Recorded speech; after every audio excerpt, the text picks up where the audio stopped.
At this point, Celia also began telling me she could hear voices from her basement and that she believed most of it was coming from the hole.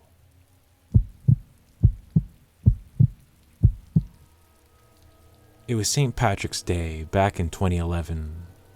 I had just gone out for beer and wings at a local pub with some friends. I didn't really feel like staying out too late. I had class really early in the morning the next day. I had maybe 2-3 bottles of beer over the course of the night. I definitely wasn't drunk, but I might have been a little buzzed. Either way, because everybody was planning on staying out much later than me, I walked home alone around midnight. That wasn't really a huge deal. I only lived about 5 minutes away. At the time, I was living in a small basement apartment in a quiet residential neighborhood. When I got back to the house, I went to my bedroom, which had a small window near the ceiling that faced the backyard. Outside the window, the ground was dug out, and there were some large items belonging to the backyard pool there. The pool was out of service for the winter, so they kind of used those items as a makeshift blockade for the window. Anyways, so I turned on the light to my room and started to get changed. I was completely naked and facing the window. I glanced up and saw what I thought to be a reflection of my face in the window. I glanced away, thinking nothing of it at first, but then I felt like something really wasn't right. I looked up again and took a closer look at the face in the window. My eyes widened as I tried to awaken from my slightly alcoholic buzz. I looked closer and realized that the face was moving around in a way that did not mirror my own movements. Also, the face was smiling and speaking. I realized this was a young man who must have literally trespassed into my backyard, maneuvered himself behind all the pool supplies, and then crouched down in the dugout area outside my window. I promptly grabbed a blanket in a weak attempt to try and cover myself, and then ran into the living room. I was home alone, so I called one of my roommates, who attempted to try and convince me that I must have been imagining it. Like I said, I only had a couple beers. I know I wasn't drunk. I'm not sure what's worse, seeing what I saw, or not being believed about it. The other crappy part about it is the next day when I told my classmates, they laughed at me and were high-fiving each other, being like, "Bro, that's awesome." It wasn't awesome. It was actually scary and horrifying.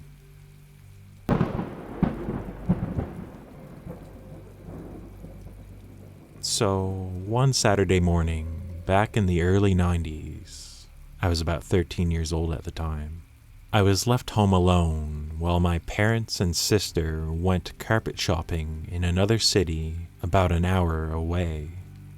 So, of course, I did what any teenager does when suddenly given free rein over the entire house for several hours. I set myself up in the basement, playing the best computer games we had at the time, Lynx 386. So there I was, driving, putting, etc., on this beautifully rendered VGA golf course, just having a splendid afternoon. I probably even had an extra can of soda kicking around. But suddenly, I heard a loud thud above me, followed by heavy footsteps. My mind started racing. How long have my parents been gone? Only an hour and a half. They won't be home for at least another hour. Who the hell's in my house? And what are they doing here? I went into full panic mode. I ran to the other end of the basement, where I hid behind a couch. At least there I could hope whoever broke into my house wouldn't find me and do who knows what. For the next few minutes, I sat there shaking behind the couch, listening as the heavy footsteps branched throughout the rest of the house. What are they looking for? Do they know I'm here? We lived in the country at the time, so nobody probably saw them break into my house. Then, I realized the basement lights were still on, as well as the computer, golf game clearly abandoned mid-hole. If they came downstairs, they'd see these things and realize someone must be hiding here. Unfortunately, there was nothing I could do. The light switch was at the top of the stairs, and there's no way I was going to leave the only semi-safe spot in the basement. My only option then was to escape. The stairs were obviously out of the question, but there was a small window at ground level near the top of the basement walls. My mind started racing further, trying to figure out how I would open them, and if I could even open them, how would I climb up to them? But then that's when I heard the basement door open. Shit, someone's coming. Footsteps started slowly climbing down the stairs, and then continued into the back room, adjacent to where I was hiding. They're gonna see my golf game. They're gonna know I'm here. My heart was beating out of my chest at this point, and I couldn't even think straight. This was gonna be the end. I knew it. And then I heard a voice. Billy? It's my mom impression. It was my mom. And just like that, I was flooded with confusion, relief, and a little embarrassment. I slowly got to my feet and stepped out from where I was hiding. I don't really remember what I said to her, but there was definitely profanity involved. Apparently, they only stopped at the local carpet store and never headed out of town. They were satisfied with the selection there, so didn't bother heading into the city. That loud thud, that was a stack of carpet samples being dropped on the kitchen floor. I can laugh it off now, but that still remains the most terrified I've ever been.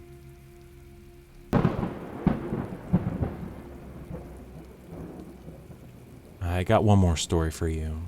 This one's pretty crazy. It's called Inside the Walls of Her House. Ooh.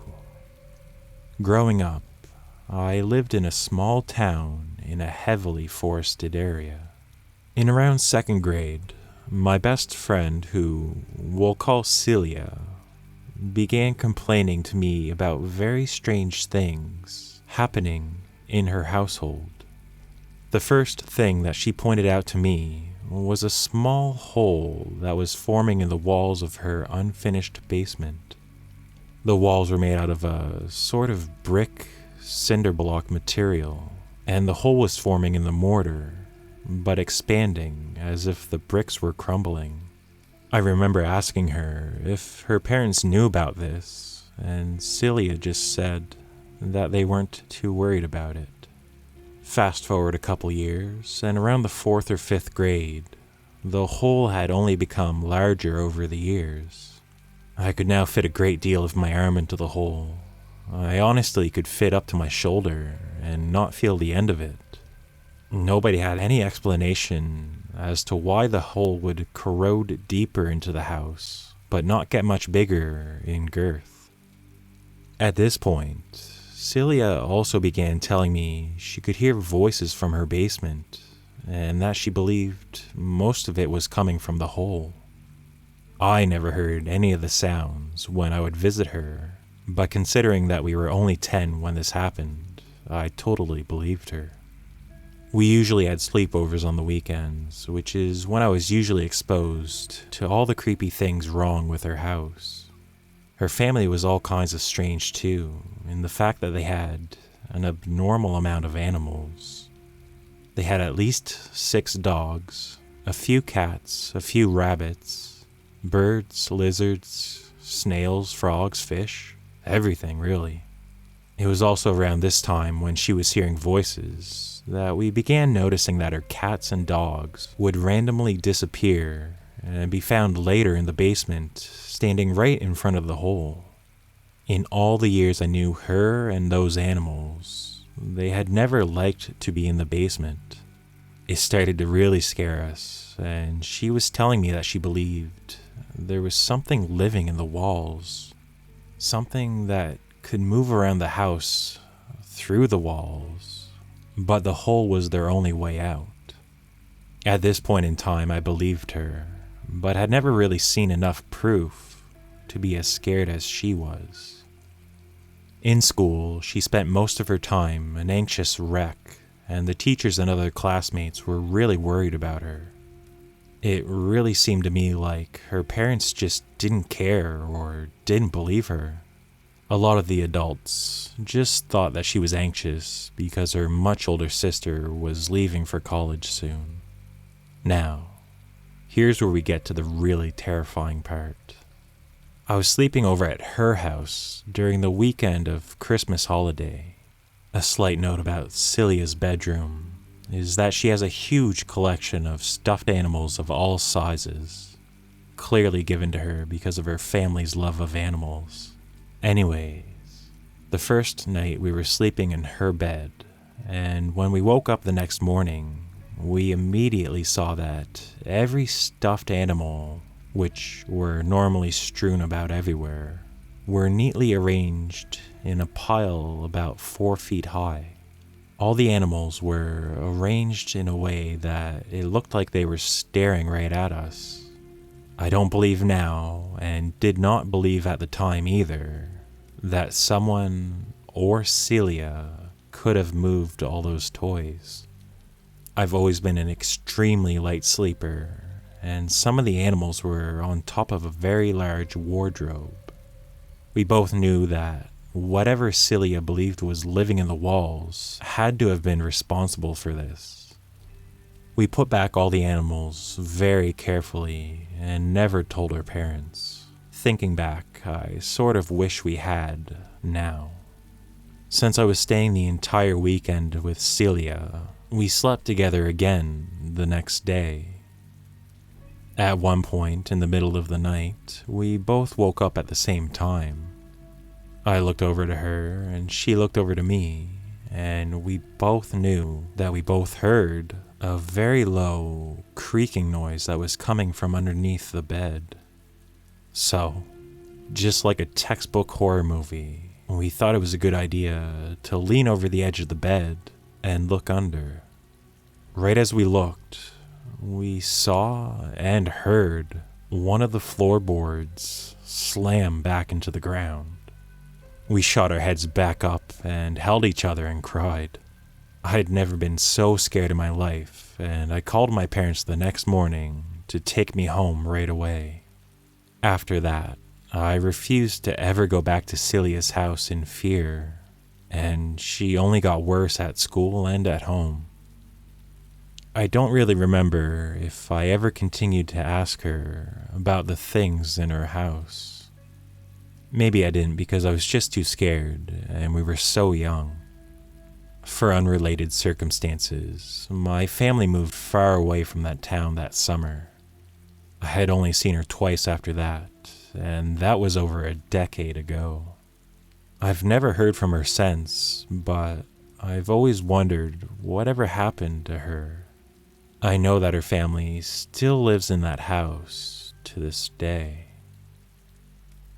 Update. Many have suggested that this may be paranormal. I try to be very detailed, but left out most of my personal thoughts on the matter because the scariest part about all of this is not knowing what it actually is. But if you want my theory, it's that there's a man or a group of humans living in the walls of her house. The hole was their way of seeing and hearing what's going on in the basement. As in, if no one's in the basement, they can come out. The stuffed animals had to have been someone who's disturbed and just wanted to mess with us. The next night, the floorboard trick may have been to listen to see if we were sleeping. Since I only saw one floorboard move, there's no way that that was how they got into the room. They probably just had several surveillance tricks so that they knew when to move around the house and when not to.